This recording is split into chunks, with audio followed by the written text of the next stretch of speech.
안녕하세요, 보희입니다. 네, 파마두 소포릿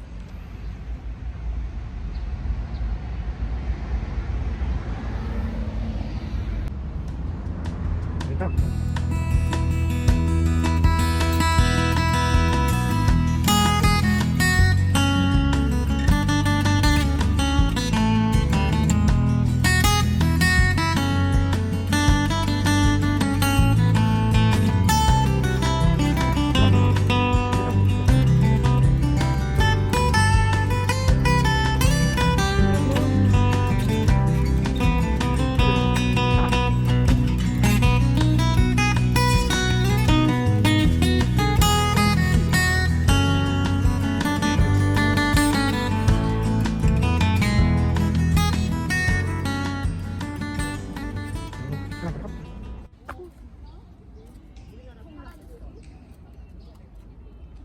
นี่คือทางเข้ามามีน้ำนี่เราจะไปตรงดอกทีดิบกันนะครับก่อนเขาเดินมา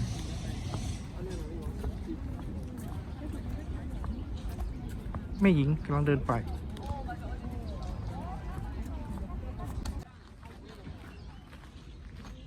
ที่คนเกาหลีนิยมพาลูกพาหลานมาให้พักผ่อน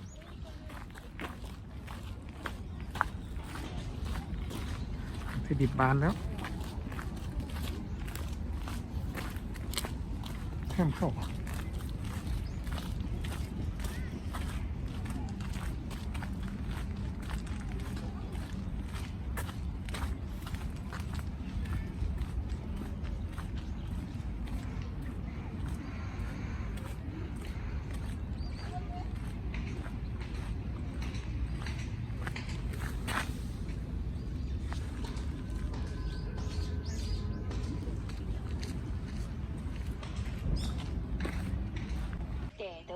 마스크를 꼭 착용해 주시고 사진 촬영을 위해 한자리에 오래 머무르지 않도록 배려해 주세요. 특히 화단에 들어가 꽃을 받지 않도록 주의하시고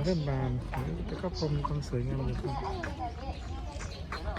시민 여러분의 협조를 부탁드립니다. ความสวยงามของทิวลิปเขาบอกให้ยืนระยะห่างกัน